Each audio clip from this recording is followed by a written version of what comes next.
Welcome to another episode of the Ajit Chand Kal Korff Show here on Daily World Television. My name is Kal Korff, this is Ajit Chand. Ajit, we did a show recently on the poor state of the trains in India. Apparently there was a positive reaction to it. It was seen by some important people. Now you just recently came back to Chandigarh from Lucknow. Of course, you took the train, and you've been on more trains in India than I have been. So please share with us, without rehearsing, unscripted, what your experience was on the train. Well, Cal, coming from Lucknow to Chandigarh wasn't so bad, but going from Lucknow to Chandigarh was a nightmare. Okay. I was traveling by coach number B3 in seat number 57. The train was 12232 down, Sadbhavna Express. It leaves at night out here at around 9 o'clock. My PNR number was 28088569997. Okay. Now, I was traveling in an air-conditioned compartment which was supposed to be secure. And what happened is that throughout the night, people were just walking into the compartment. They were walking in and they were making sure that you had to move up a little bit of your berth because you wanted to sit on your berth. There were women doing it, there were children there with them. There were armed policemen roaming around and they tried to adjust their friends here, there, everywhere. Okay. The train was hopelessly overcrowded. My question is that why was the ticket checker not there to ensure that this didn't happen? Or is his job just to be there when the train starts from point A to just check the tickets? Because this train stops at various stations. Okay. The other thing is that if it's a human failure, why is there no system in place to ensure that people cannot enter the train if they don't have it? Good question. Or they don't have a valid ticket? Right. Because they should not be allowed to enter the train. Right. Right? Now in the Delhi Metro, for example, if you don't have a coupon, or it's like a coin in the form of coin, that's your ticket. If you don't have that coin, there is no way you can enter the platform to board the metro because the barricade stops you. And the barricade only opens if once you put the coin on the on the sensor. Right. Right. And it has to be a valid coin, it can't be a fake coin. Right. So there has to be a valid coin which has to, give the destination, indicate the destination and the amount of money that's been paid. Yes. Right? So you have to have a balance in that coin. Right. Similarly, why can't the railways introduce such a system? It doesn't have to be on the platform, it could be in the door of the train itself. Sure. The train door will only open once somebody inserts a valid ticket into it. Right? Yeah, makes sense. It makes sense. Because what we're dealing here with is a human failure. And it's only yesterday that the Prime Minister Narendra Modi himself has raised the issue of Indian trains being targeted by the ISI of Pakistan. Now, there are two levels of technology involved here. All that the Pakistani backed terrorist has to do is to walk with a suitcase containing a bomb, get into a train, leave it there and get out at the next station and kaboom. Yes. You have 150 people killed.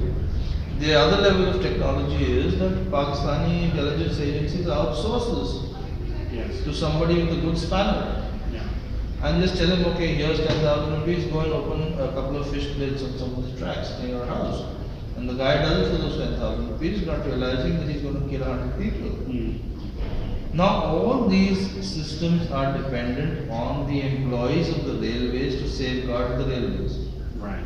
You need people who are checking the railway line to ensure that they are alert. Now if they want to sleep on their job, 150 people are going to die because some nut went, took money from the Pakistanis and opened up the fish plate. Or if the cops on duty, they have no system of checking, say, explosives, like sniffer dogs or something there. Right. So what will happen is that anybody can walk in with explosives, leave them on a train. And this is exactly what's happened in Bombay. It happened a few years ago. There were serial blasts in Bombay trains because Bombay is dependent on local trains. And lots of people died, innocent people. Yeah. Now it's high time that Indian Railways woke up. And I feel the only way Indian Railways can actually solve a problem of this size is to privatize the railways and give off routes to good companies like Tata's or whatever, which have some ethics behind it. Because what is happening is that Indian Railways are being used as a social and political tool by ministers and politicians as well. Now, ministers and politicians make sure that Indian Railways have to run on non-profitable routes because these routes involve their constituency and their voters. So it's like taking money from the left hand, which is making money, and giving it to the right hand, which is not making money. So in the process, they bring down the level and standards of the services on both routes. I understand. They should have special services for the non-profit route, which should be of a different standard, and for the profit-making routes where people are willing to pay money, they should have a different level of service altogether. And security should be issued. I mean, if you have people like this walking into the railway compartments, then it's a good. Right. So, in the past when you've taken the trains, was this just another typical train ride for you where one way was okay, the other way was less than okay? How was it? Well, I know that around 25 years ago, 30 years ago, security was much tighter in Indian Railways because it used to be enforced. Even today, the Shatabdis, people do not get onto the Shatabdis if they don't have a ticket because they're going to be heavily penalized because there the ticket checking staff enforces this rule. So you just can't walk onto a train like that. But what was happening here is that people knew that the ticket staff will not penalize them. There's total laxity there, so they're just walking and sitting down on the train. They own the train without having to pay for the ticket. Right. And it's that kind of mentality that needs to be checked. Yeah, I understand. And then, of course, when they want to sit in the space you paid for, they make it. The other thing is there's no restriction on the amount of luggage you can bring into a compartment. If you have 3 people in the family traveling, 3 people in the family are traveling, and there's something like 12 articles of luggage with them. This is ridiculous. It is. It is. Maximum they needed was 3 big suitcases to keep all the stuff together. Or 4, but I say even 6. But 12 articles of luggage for 3 people.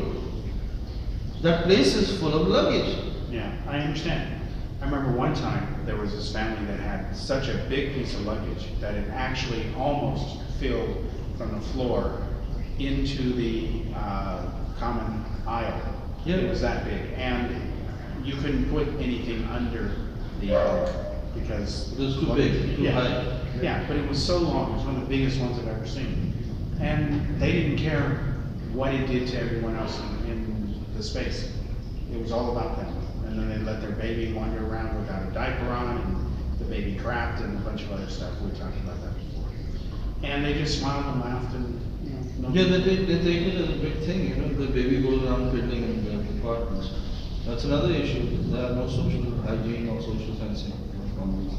Yeah. Okay, thank you, Captain. Thank you.